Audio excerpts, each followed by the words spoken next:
So let me just. So this is kind of my point of view, and you know it's not necessarily FHIR's point of view. If you look at the FHIR standard, the FHIR standard in many cases doesn't really consider implementation at scale. You know, so in my relationship with FHIR over the many years I've had one, I've often gone back from an NHS Digital point of view and said, well, what about this, what about that? Because it's quite often the case that many people using FHIR are using FHIR in quite a localized scenario. So they might be building a single product on it. They might be building a product only within their organization for it. There are actually very few people at this point in time who are building nationwide systems. People are beginning to do that, and even when you look in the US, and you look at the US and you think, oh, the stuff that they've gone about, Argonaut and other initiatives across there, yes, they are building things to be used nationwide, but they're not being deployed nationwide. So much of the stuff that the US has built in FHIR has yet to be deployed at scale. And even though, you know, on the Argonaut profiles per se, then, you know, a lot of implementers are now beginning to surface those in their products, are not being used prolifically.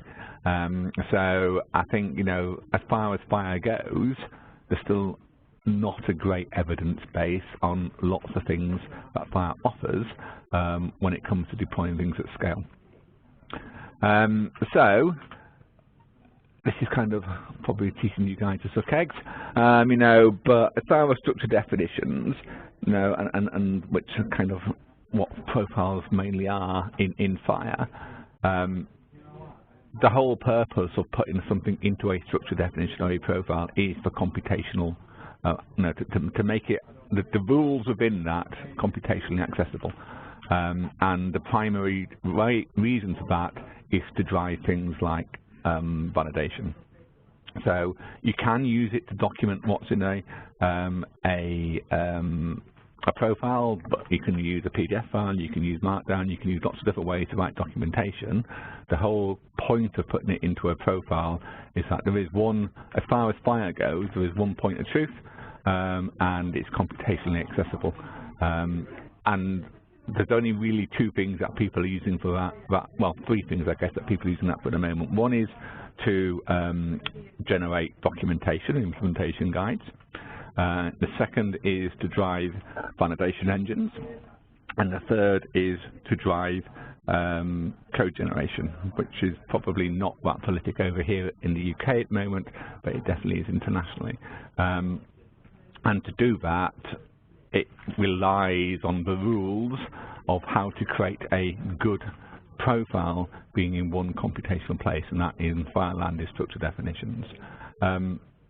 So the validation bit, no, so the implementation guidance documentation, clearly there's many different ways that can be created, and we could create it a multitude of ways. And if the intent was just to describe to people what to do, then there's no more benefit in putting that in a structured definition of profile than there is putting it in just HTML or any other form for that matter. It's just written exchange so that people can do what they want with it. The value that we have at the moment is the ability to drive validation of that. Now, you can debate whether we need that, and that's a different question, but if the answer to whether we need it or not is yes, then the only way to achieve that today is to use the tools that are available today to drive our structured definitions. Now, tomorrow, that might be a different world, you know, in the future that might be a different world, but if you're talking about things that are going to be realized in the next 6 to 12 months, then probably that's the only thing that's attainable. So, the other thing which FHIR profiles are not meant to be, they're not to be clinical knowledge tools, they're not to be the source of clinical knowledge, they're not intended to represent, you know, the definition of all things clinical. They're only meant to define the things that are required for the purposes of FHIR, which we'll come to in a moment. And I think, you know, when it comes to all the things that you need to know about an observation, they're not all necessarily going to be in a profile.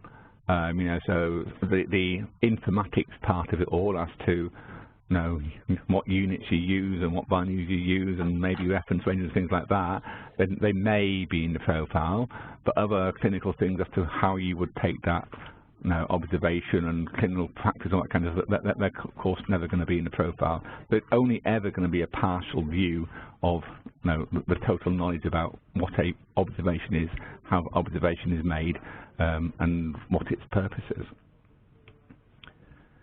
So, other things which are kind of hopefully obvious. So, FHIR is predominantly a standard for exchanging data, and the FHIR community will say safely, and safely is itself subjective.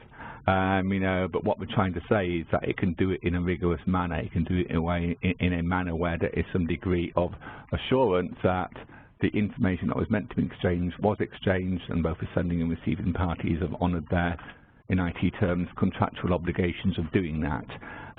That's what it sets out to do, and that's why everything in FHIR, every last thing it does, is built in computational formats. You know, that's why value sets are computational, and that's why structural definitions are computational, because it's all meant to be able to be processed by engines to allow things to be tested and validated and have reuse.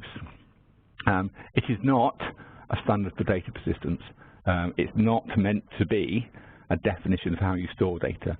It's meant to be a definition of how you exchange data. And there's clearly going to be overlaps on that, you know, and there's clearly an overlap with OpenAir, which, you know, is about persistence, maybe not exclusively about persistence, but definitely majors on persistence, and there's clearly always going to be a tension there as to, you know, which is the prominent thing, and that's again going to be a matter of perspective. So I'm kind of repeating myself here. I think one of the things which, when it comes to not whether you profile observations, but how you profile observations, which I haven't really explored in a whole lot of detail today, but it will come up as we get to more use cases, is we have to consider that when we create a profile, so we define how we're going to use how we're going to define the information in a particular type of observation, and how we're going to use Stoneware in that observation, or predominantly Stoneware, because that would be the predominant coding system. You know, then we have to make sure that it can work in all the different paradigms that we have in FHIR.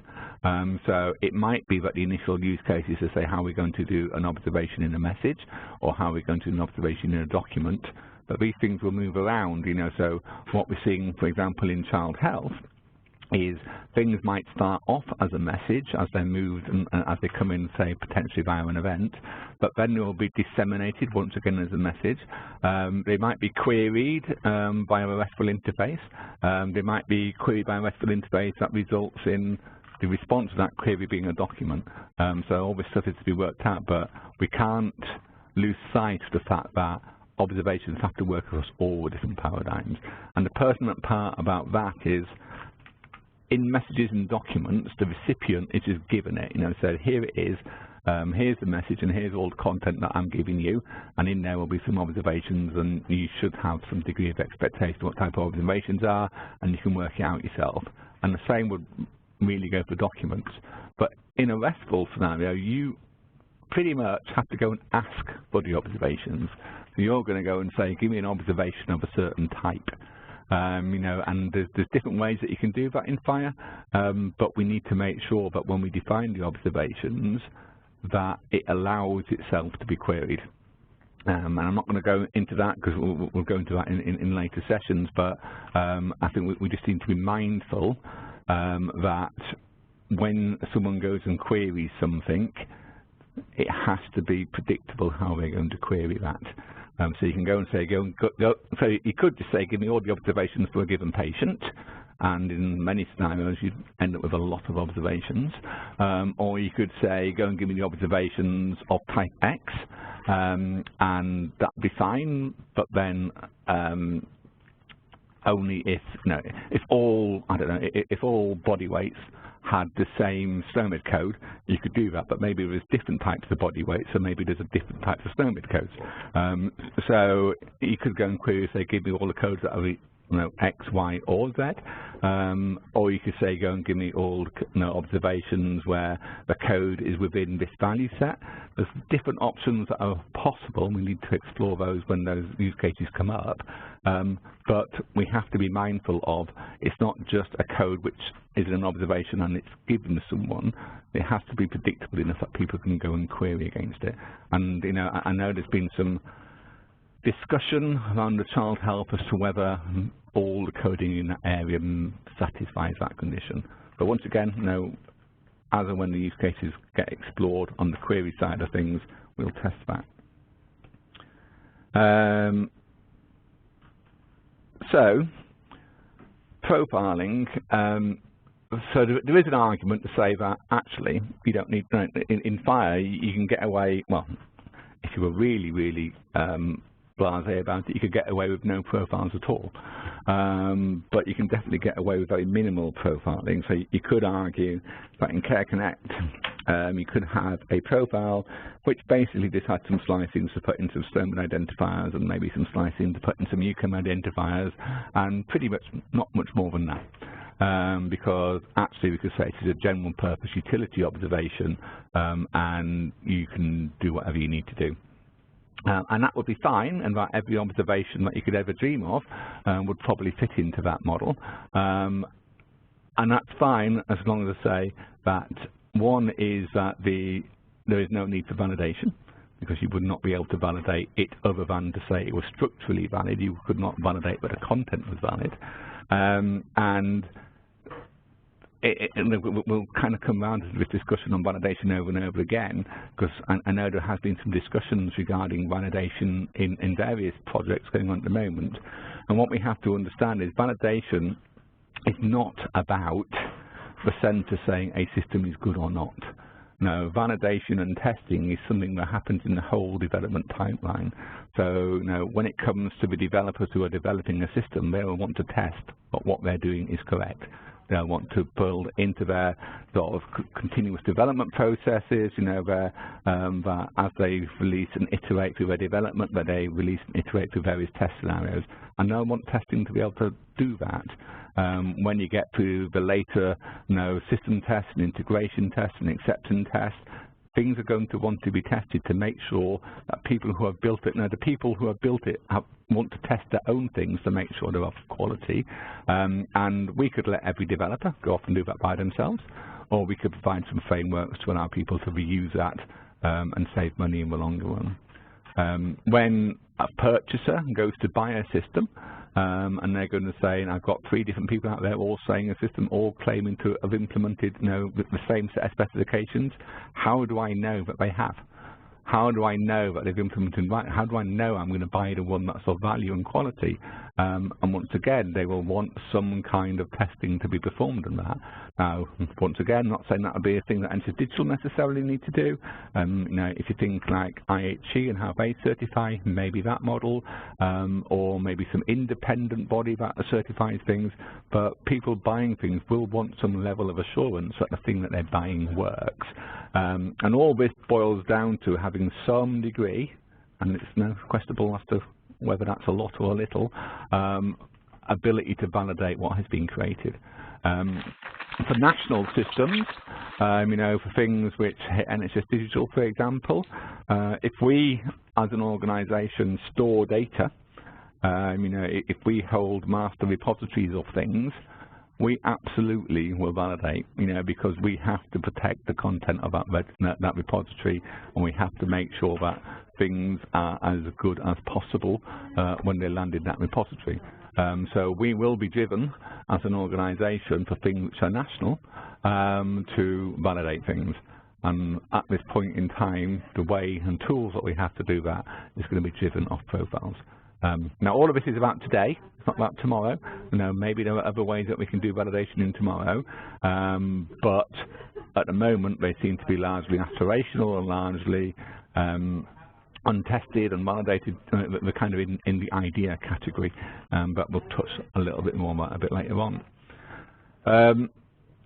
On the other side of things, even though we say all the rules for how to create, say, a blood pressure observation, or a height, or a weight, or a BMI, or a sodium level, or whatever it is, then we could argue that as long as there's vigorous documentation as to how to create an observation of that type and what the different properties of that are is documented well, then that may be enough.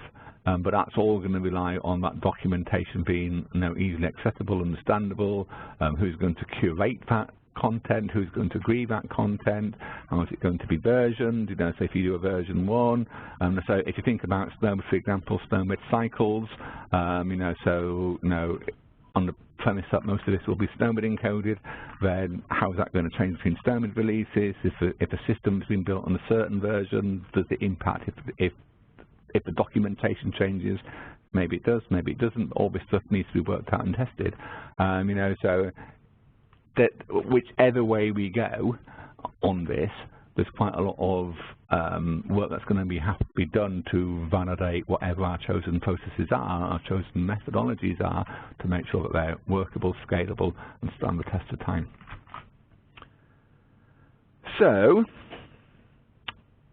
a bit more about validation. So, there will almost certainly be different views between local and national systems as to the level of validation required. So if you're building a system within a hospital, for example, and you're in complete control of it, you may take a different view on the level of validation required. You may take a view that actually I know this set of profiles I use is for an interface which is only ever going to be used by one front end, and that front end system has got really, really good validation, so I trust the validation in that system, so I don't need to put the validation into the profiles, because actually it's too late, because by the time you use the profiles, the data has already been input, so what's the point of validating it, because you've got what you've got, and that may well be the case. But as I say, for national stuff, most of the national data will come through APIs and not be front-ended by any kind of user interface or any kind of system. And most of the systems in the national space will have many, many different interfaces at the front end of it all, many of which are not in our control. So the only way that we can protect things is to put the validation into the APIs, i.e. into the profiles, and do it that way. Validation is more likely to be used and have more value at the point where you create data, not at the point where you're simply shipping data around. So, if you have an API to create a blood pressure entry into a system, or to create a body weight entry, or whatever it is, then there's more requirements, more value in having validation there than it is, say, for example, just sharing data between EHRs. Because by the time you get to share data between EHRs, the data is what the data is. So, if something doesn't comply to a profile, what are you going to do about it? So you're probably going to be more relaxed on that scenario than where the data is actually being created, where you would hope to have some ways of implying some form of better data quality. What we got here?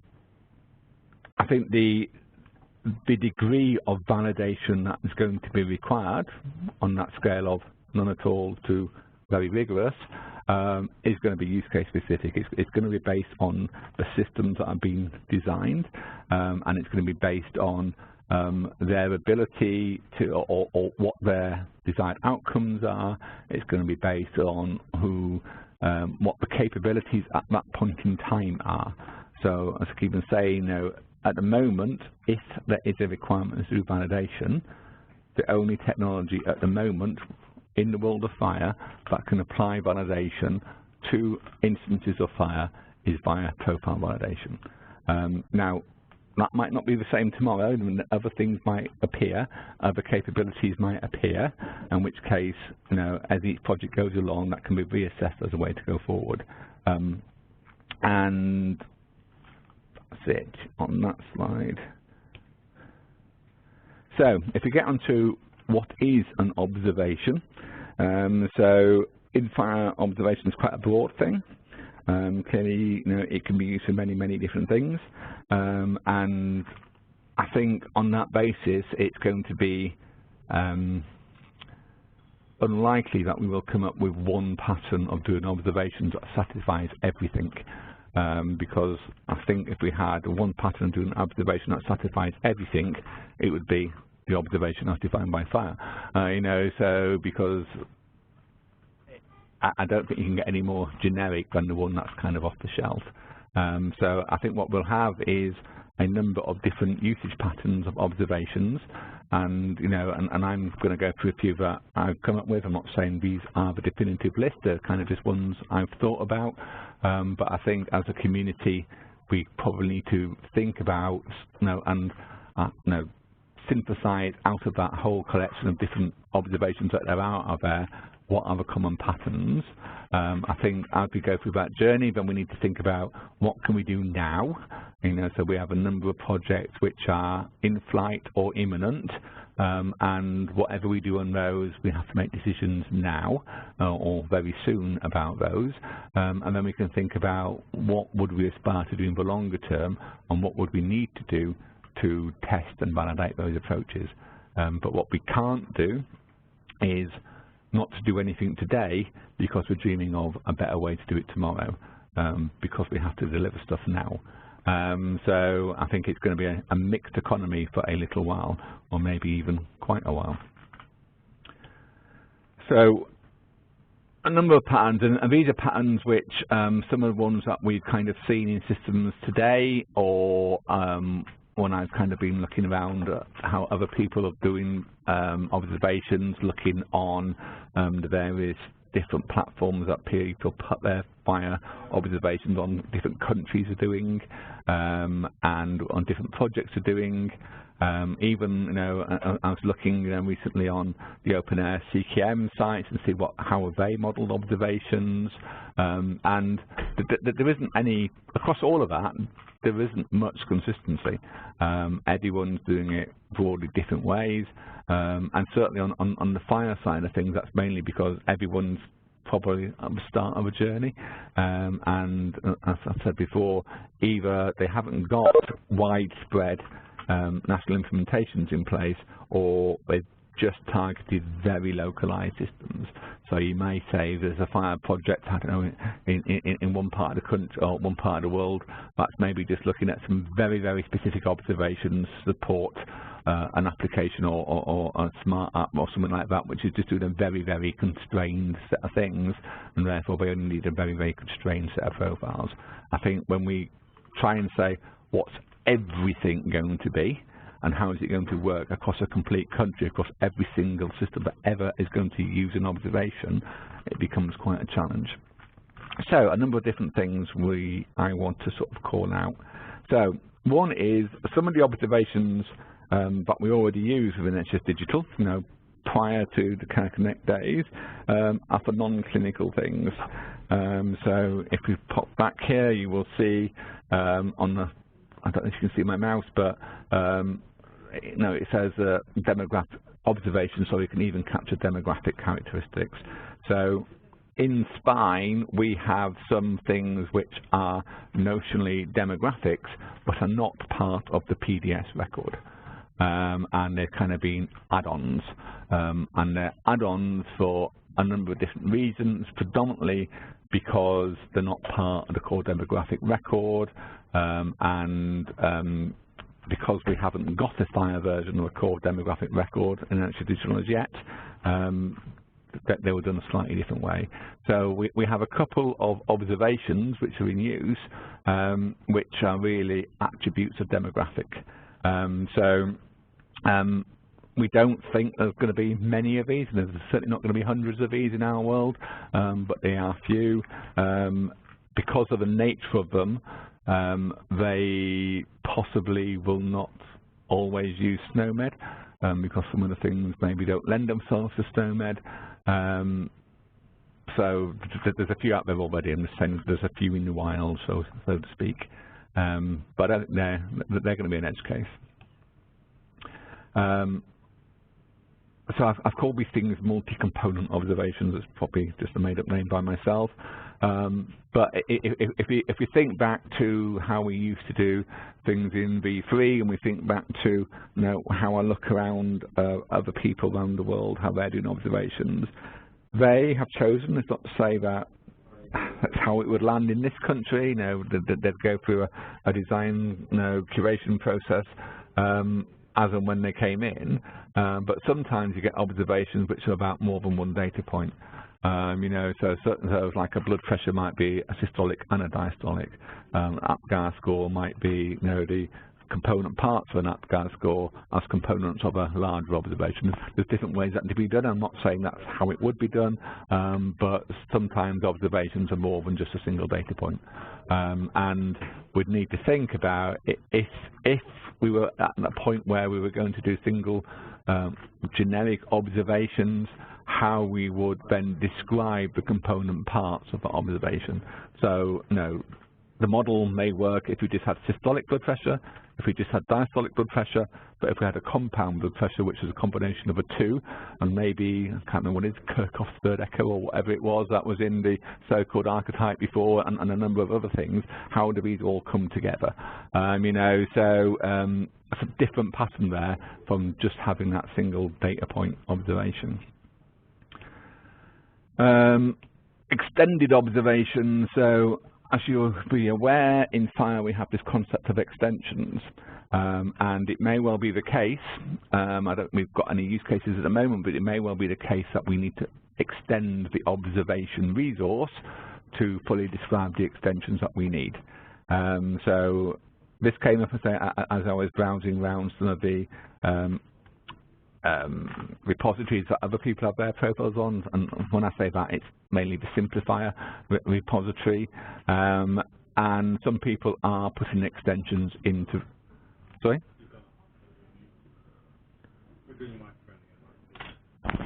Hello? Okay, sorry. No, carry on. Yeah, sorry. So some observations that I can see around the world have found the need to put extensions into their observations. Now, just because they did doesn't mean that we will. Just because their observations, their observations are based on their use cases, ours we build on our use cases. But if we had a generic observation resource, then it would struggle to cater for the observations. So I'll put a link in on that slide there, and this is off the FHIR website, which basically goes through some examples of some genomics observations and how they use extensions. I'm not suggesting that we use their profiles. I'm not suggesting that's how we would do genomics. What I am saying is that it may be the case that as we go and do more specialized different types of observations, we may need to start using extensions. And if we only had a simple profile, how would that work? So I don't get what I call common observations, and I take from either. There is no such thing as a simple observation. There's no such. What we are doing at the moment, so, and I guess this is kind of maybe the approach that DCH used, and EMEA, well, actually the INTEROPen community be aware because of the new work commissions that have been socialised from NHS England. Excuse me. One of the projects coming through is what they're calling their observations, common observations. I can't remember the exact title for it all. And there's a discussion going on as to what the exact scope of that is, whether it's based around news or news 2 or whatever it is. But there is a desire from NHS England to have a set of common, inverted commas, profiles for things that I use more frequently. How that's arrived at, I do not know, and that's someone else's challenge as to how we identify what those common used observations are. But that's coming through now, and so I think when people get back after their summer holidays and breaks, that'll be the project which, as NHS Digital, we're certainly going to be tasked to deliver against. So, what seems to be the ask from NHS England at the moment is that we create a set of profiles against whatever are deemed to be these high-value common observations. I don't know where you would draw the line. I don't know how you would go from the identifying, is it the top 10 or the top 20 or top 50 or top 100 observations? I really don't know. But the ask seems to call out a set of specific profiles. Well, that's a typo at the bottom, I should say vital signs. So that's potentially another different pattern. And then we get the generic observation, which is the everything else. It's clearly, well, I say it's clearly, in my mind, it's clearly the case that you could not create a profile for every single observation that there will ever be. That would be madness. You know, so certainly in the land of pathology, you know, where you're going to get lots and lots of different types of pathology results, I don't think anyone, I've not come across anyone, you know, on my sort of glances around the world that proposing to do that. No one is trying to create a profile for sodium level and creatine level and lithium levels and all that, and that just doesn't make sense.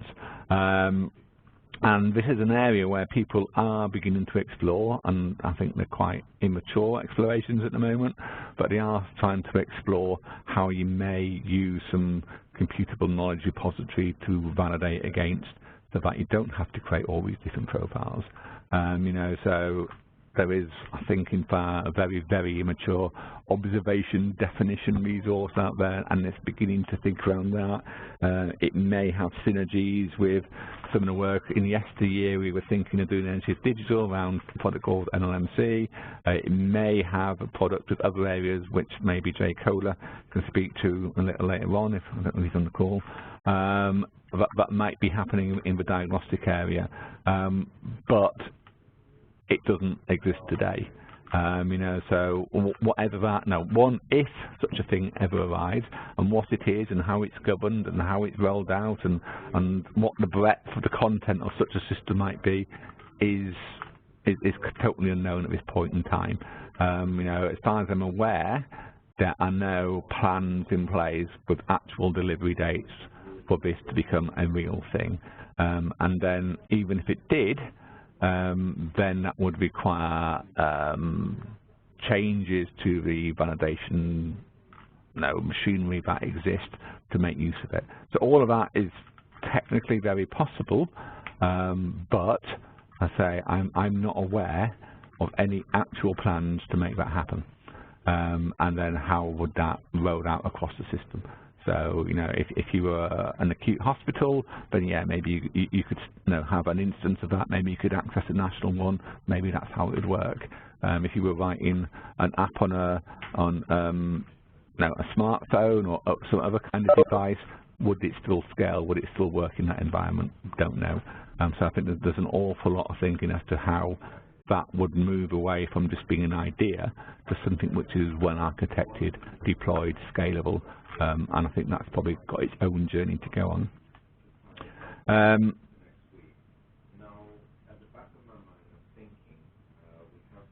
So I think, you know, to summary of all that, I think, you know, if we get away from the earlier use cases I went through, with a question mark around the common ones and whether there will ever be any common ones, then a generic observation for the others probably makes sense. You know, so if you think back, for those of you who are around, how we used to do things back in the V3 days, that's kind of what we did. You know, so we back there we had things called templates as opposed to observations, and we had some observation templates for the inverted commas common things like body weight and BMI and height and blood pressure and things like that. But then we just had a generic observation for everything else. And how things popped into not being everything else to being very specific templates for them was on a use case basis. You know, as it came along and said, actually, for this one, we need to say more. On this one, we need to be more specific. And that was premised on use cases coming out of the programs that caused those to be created. So, how to decide? I said before, I think the only way that we can do this is to try some ideas, evaluate those, and get feedback. You know, and get feedback from the people implementing them. You know, so that's really going to require us to take particular note when we do first types and when we engage. And I say we, it's not just NHS Digital, it's other people out there implementing them as well. But we take particular regard in those implementations how we assess the impact of profiles and whether we're doing it in an optimal way and get that feedback in so that we can evolve our thinking. I think where we are in the centre and where we are in the different projects which are potentially going to use observations, then the implementation feedback in all reality is probably some time away.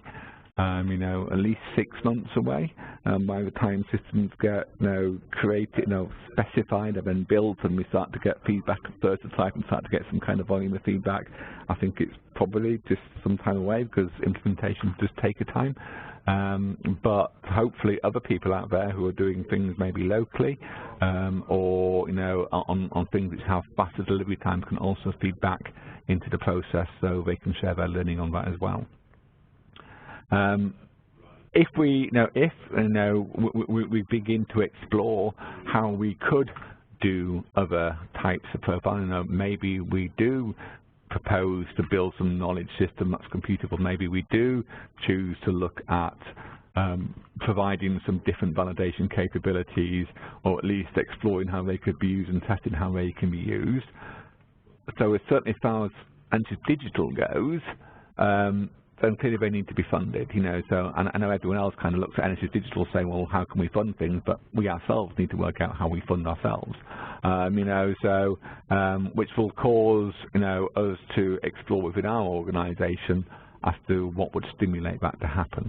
And ultimately, it would come out of a programme, and ultimately that would mean that we'd have to be directed to do that by an SRO or a commission from NHS England.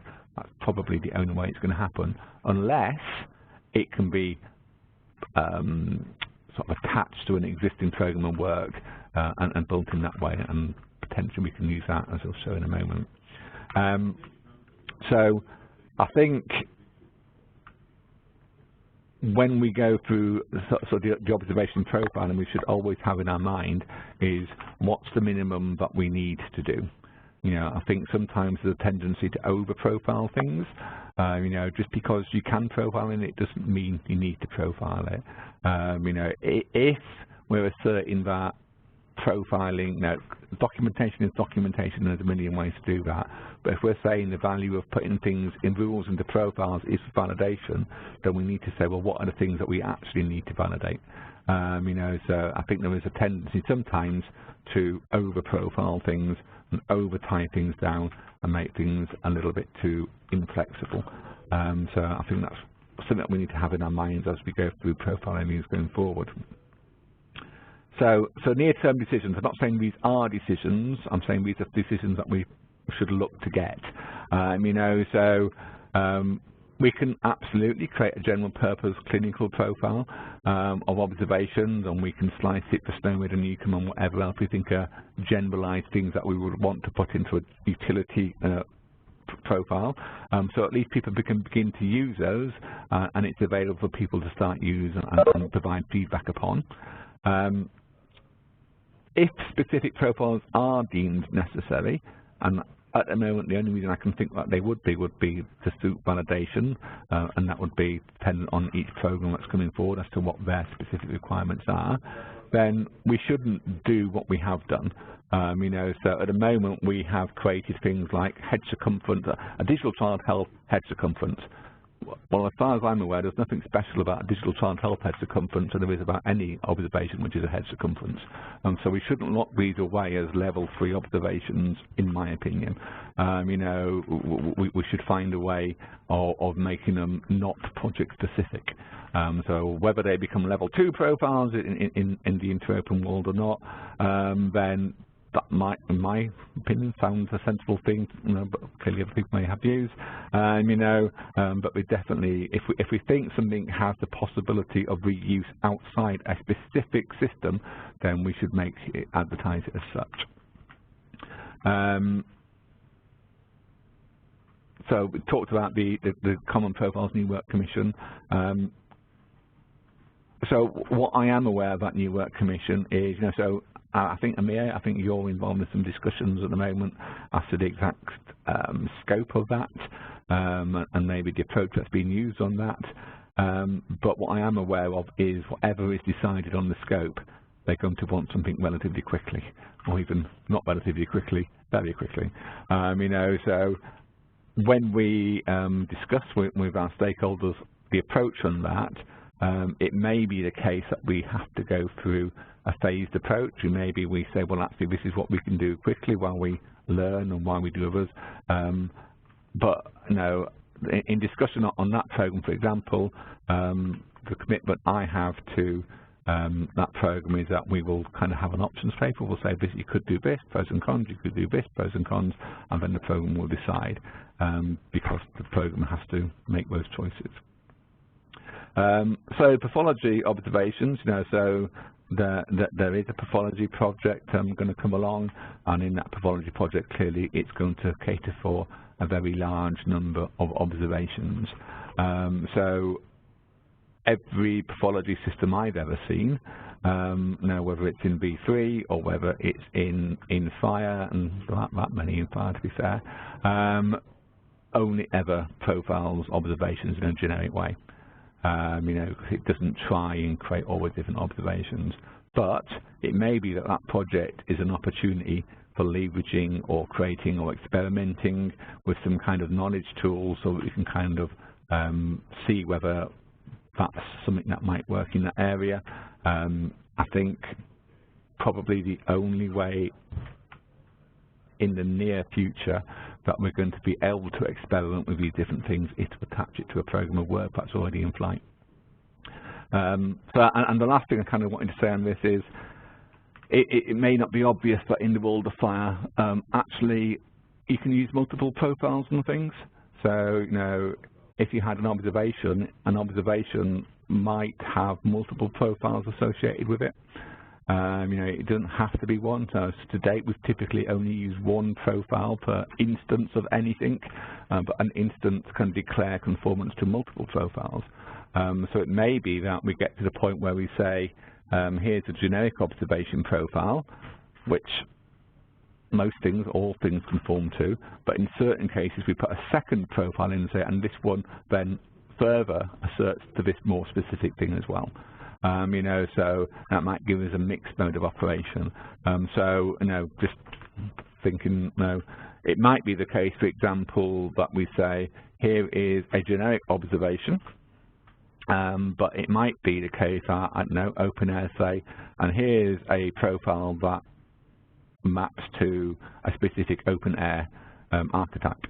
And so you can layer these things on top of each other. So I think that's another area which is probably worth exploring in due course. And that was it. So I don't have any conclusions out of that. That was just my thoughts. So thank you, Richard. Thank you very much for summarising the complex theme that was illustrated on RIVA. We've got 10 minutes.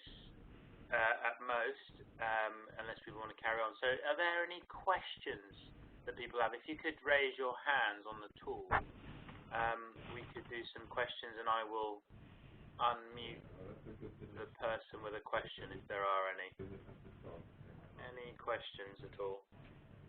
You have to raise your hand because I've muted everybody. Okay, so I am going to Andrew Perry, first question.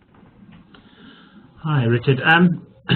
Did feel like you changed tack towards the very end, and I had a whole lot of questions kind of around these very specific profiles which you kind of seem to be heading towards, and then actually kind of seem to kind of right towards the end and admit that actually this was very difficult and we should just be very generic, which is slightly where we were going, and kind of So in the earlier stuff, there were kind of all sorts of questions I had around if you have a weight profile that and you did mention kind of the profiles are probably nearly more useful as a data input tool, the thing we need to kind of remember is that actually we have a huge amount of legacy data in in general practice and kind of and some in secondary care.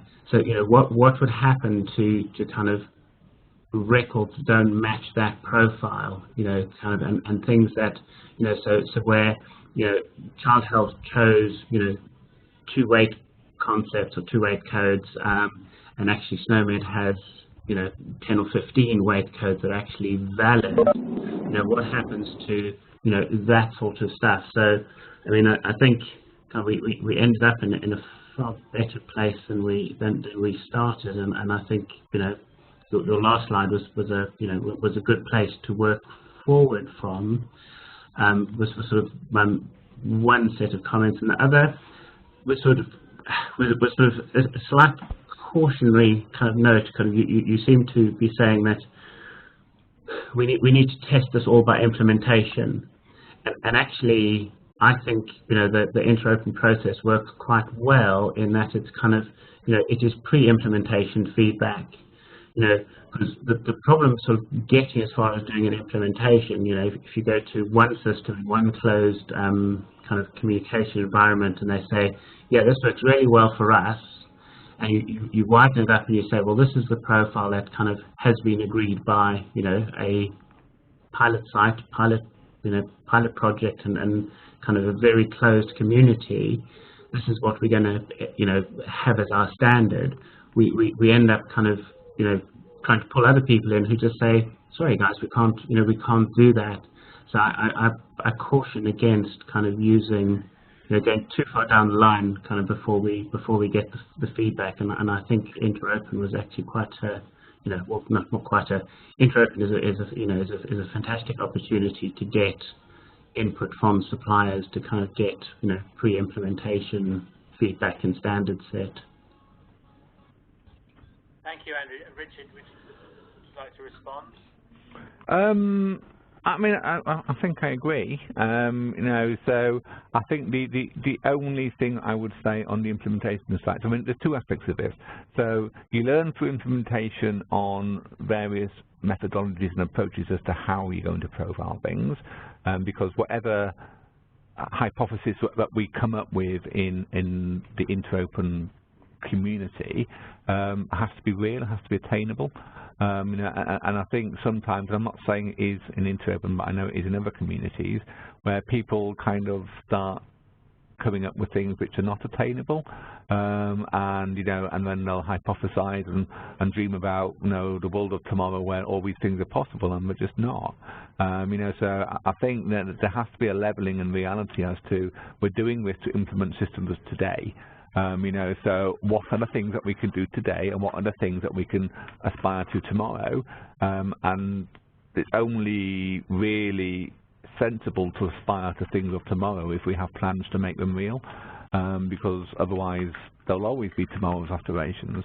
And then the second point is really on the actual individual profile. So I'm not for a moment saying that we would go to any locality or any project and say, give me what your profile of whatever is, because I think that should always be a community thing. So we wouldn't go to one locality and say, give me what your profile of blood pressure is, or give me what your profile of whatever is, because that we would hope would always be a community authored thing. Okay, I'm going to bring in Ian McNichol now. Hi. Richard, thanks. That was really good. I think it was a very good overview. This reiterates a little bit what I've been saying in the writer, but sorry, it's not really a question. It's more a statement. I think a few principles that we've kind of learned from doing a lot of observation archetypes over the years, that things tend to the more complex as you get more requirements from different communities. What seems like a simple observation ends up being more complex. The patterns are infinite.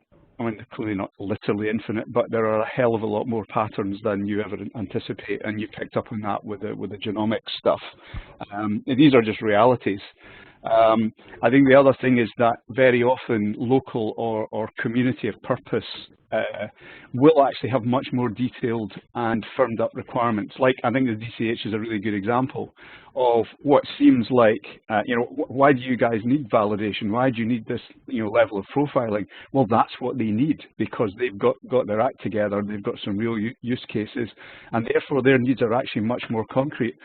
When we're working at kind of national standards level, with the other Care Connect stuff, it's a bit more woolly, because we're working with a large number of vendors and a large number of people who are at different levels of maturity. What I'm saying is that we will get continual requirements from quite local, maybe local and geographically, but more likely local care groups or care teams like DCH who need and will want to pump out quite detailed profiles, and the challenge is how and when to get these into from level 3 up to level 2.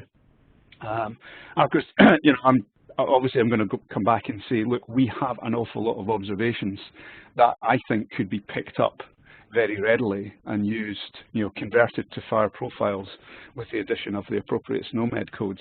So let's use what's been done already, because we've covered, certainly covered all the vital signs space, an awful lot of the other signs and scores. So, the open air community in the UK is very happy, would be very keen to get involved. But yeah, thank you. So I did look at the CKM stuff, and I think I looked at the Aperta one. But they all kind of synchronize with each other, don't they? So, then, and I think there was something like 170 and 180 observations in that particular one. And from my admittedly quite casual analysis of it, there seemed to be a mixture of very generic observations and really quite specific observations. And I think that's just going to be a challenge as we go forward as to how we organise these things, and it's definitely not easy. Yeah, just to speak to that. So I completely agree. We've got exactly the same challenge, and we've taken the same approach that you're suggesting around pathology testing. That's going to work off some very generic patterns, most of it.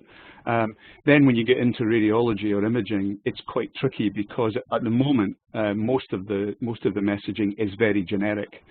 But when you look at what people actually want to record, it becomes very detailed. So I think that's where there's going to be an awful lot of extensions. That's how we see things going.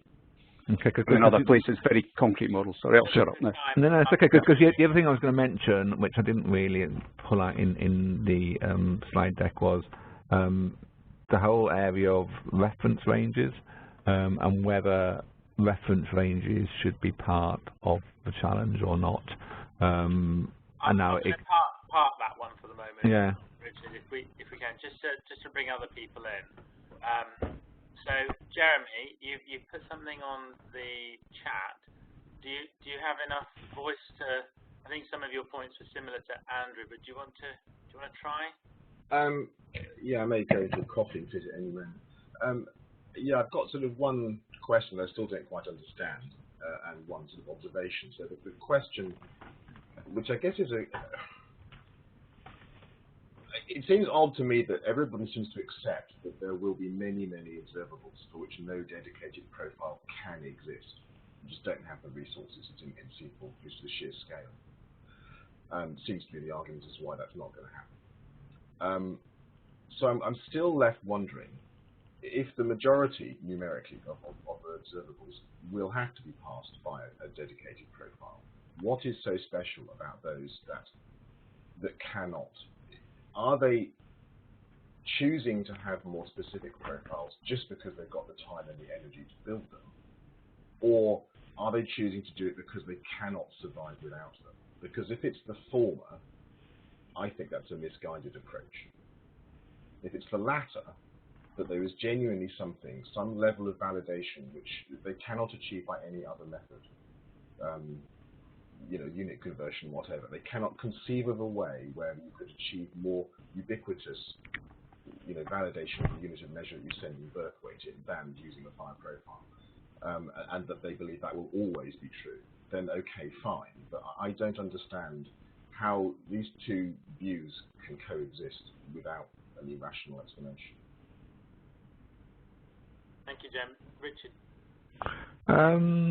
Yeah, so I think one is probably a view of what's sustainable now, and one is probably a view of what's sustainable in the future. So if it is the case, and there's a quotes only yes, then that a given program, a given system needs to assure itself that the observations are as they deem fit, and they are using the right SNOMED codes, and they are using the right units of measure, and maybe there's other properties of the observation that they think are really important and need to be tested about. The only way to do that at this point in time that can be scaled is to put them in profiles. But it can't be scaled, because it won't scale to doing it generically across the whole. No. So at this point in everybody time, chooses to put, well, if people choose to do the quick and dirty route and put off doing the principles, that's back to my second point really, which is that if we go with this do it fast, and break things approach, and we sort of hope that we will find out which of those approaches don't scale or just don't provide sufficient ubiquitous interoperability by having enough of them to find that out. My worry is that you have to have quite a lot of quote first of types before you start to understand where they can't talk to each other. And if all the first of types to start with are all basically mandarins in the center wanting to establish unidirectional data flows, which are then balkanized and islandized, they don't normally talk to each other and exchange data, they're not going to find out that by bundling everything into FHIR, because it's easier and quicker to do that approach will bog everything else down, I think. So my worry is that this sort of leading from behind approach really, of not standing up to them and saying this is not going to scale. It might be quick, but it will be a hell of a pain to unpick when you realise you can't do what you really needed to do. Yeah, and I think if I summarize, so I see the second point you wrote, Jeremy, is on the thread was, how many, I think your point is, how many trials and errors do we need to have to understand this issue, but there may not be many first of types to give us that kind of feedback. By the time they're implemented, it's too late to unpick it. And I think I sense under this that there is enormous political desire from those who want to re-establish these unidirectional data flows, reporting data sets to the center, to do it quickly and therefore do it badly, basically, because the principal solution isn't there. That is true. And if they're going to be stopped from creating a pregnancy problem for everybody else, then you need something with some significant clout to stand on their hosepipe.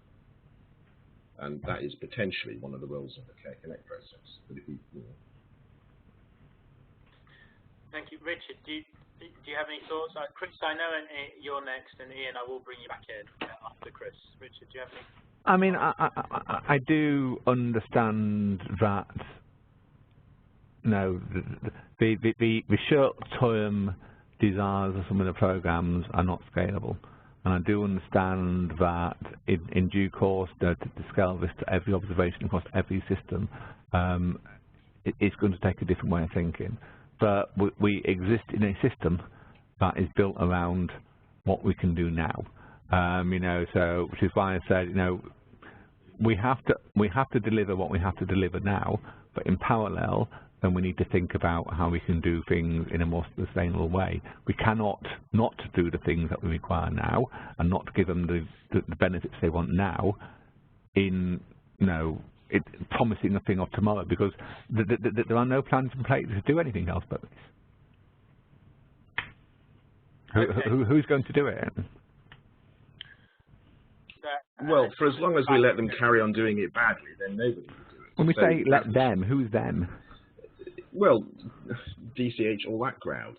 The way that data has been flowed to the centre historically doesn't fit well with clinical processes at the end. My worry would be that this particular way of doing FHIR and of using FHIR to re-instantiate the old data dictionary sort of flows, data set flows, will make it much harder to do the clinician-to-clinician flows. So, yes, the current people who are leaning very hard on doing it quick and dirty are not the clinicians. not the things that would support direct patient care. And my concern is that, you know, giving them, saying, yes, we have to do what you've asked for, and we don't have the option to say no on the grounds that this is not scalable, or it will actually make somebody else's life very much harder or even impossible. That's a situation I think we're in. So if we say we can't say no, we can't not give them the benefits they want now, we have to be aware that in agreeing to go along with their unscalable solution, we are probably making it much harder to solve somebody else's problem at the same time. I think this is the real issue of why this thread was very topical. I'm not expecting you to have the solution to that challenge, Richard. I know it's difficult, but I think this is the process of airing it. If you do, did you want to come back in, or should I? No, I mean, there's nothing more I can say than what I've already said. Just That's fine. Thank you very much, Jeremy. We've got Chris next, then Ian, then Pete Salisbury. Richard, are you still able to stay on? Yeah, that's fine. Cool. Thank you. Chris Dixon, please. Hi, I'd just like to come on back on that last point in terms of a specific program from a child health perspective is being driven by direct care and clinicians wanting this data to flow. So although some of the data that is have been agreed in that interoperability space looks and feels to support that secondary data usage, it is actually being used for direct care as well. So it is supporting a multitude of recipients on that front. But I think that the thing I'd like to pick up on really is in terms of what we're being told at a program level by our technical colleagues is that from the digital interoperability platform perspective, they will be doing quite lightweight validation. So the validation that we've been talking about on this call this morning, that level of validation is not in the plan. So yes, they're going to check that if there's a code there, it's a valid code, i.e. it's a SNOMED code, if that's what it's supposed to be, but it's not going to look any further than that. And it's going to look from an NHS number perspective to see if it's a valid NHS number, and that's about it. Because the level of validation that we're talking about on this call is not centrally viable in the technology that we're planning to put in place at that platform level. So the issue around validation in this message sharing interoperability pattern that we're talking about is just not going to be provided at the centre. So I'm not sure that's a strong argument in terms of where we go with the profiling. I think it's where the validation is applied. So it's very rarely the case that people run validation processes in operational systems because it's too onerous, it's too resource intensive. But what we do run validation systems is against systems to allow them to interface into operational systems. So you would test them as part of a development process, part of their pre-go live processes. And that's when the validation would happen, not as they were operationally running. I think it might be helpful to think of those as actually they're contractual. Now, part of that contract might be to support validation, but it's just as likely to support some kind of workflow. So it's a community agreeing that for this thing we'll use this code in these units, and we're going to lock that down quite tightly. One of the use cases is validation, but not everyone. I was just going to come in and say, yeah, completely, yeah. Before, just allow Chris to finish. Yeah, sorry, Chris. Yeah, go. So just two last. Yeah, carry on. Yeah, just two last points really in terms of, as a program perspective, we are quite time pressured in terms of we are going to get to implementation in February. And so in terms of we need to make a decision, and what I'm really keen on doing from a program perspective is ensuring that whatever decision we make, we don't make it, to pick up on Jeremy's point, we don't make it harder to unpick if we've decided it's not quite the right thing. We want to make the right decision. Just because we're going at pace, we don't want to make the wrong decision to make it more difficult in the future to unpick that. So we really want to be clear that whatever we decide, it needs to be to the best of choices we've got available to us, forwardly compatible. And I think, obviously, we don't have many, well, as a core curation team call, we'd want to share this, and I hope we will. I'll speak to Richard afterwards with the implementers on RIVA. We've recorded it, but I mean that was one of the reasons we brought this kind of stuff through the INTEROPen curation process and get the feedback, as I think Andrew and Jeremy have mentioned.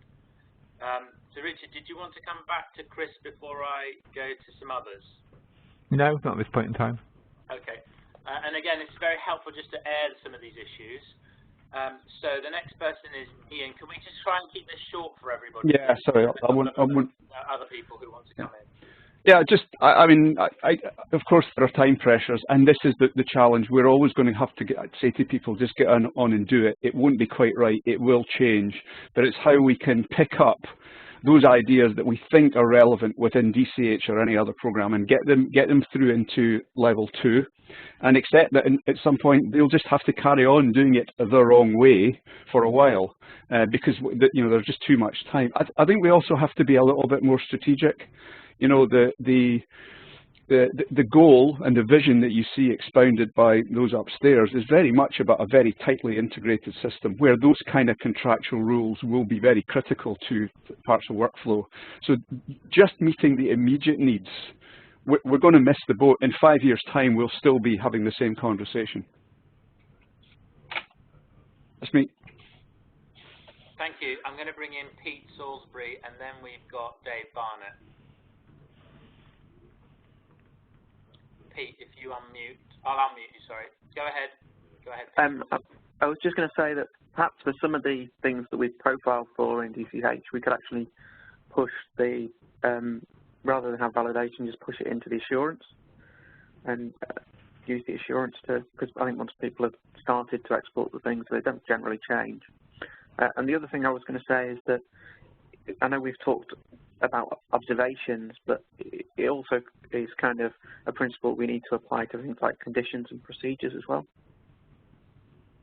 Well, we kept those quite, well, I mean, the models for condition and procedures, we kept as generic as possible, mindful of ensuring that the GP problem model was catered for, but we didn't really go to a degree of profiling with that, Pete.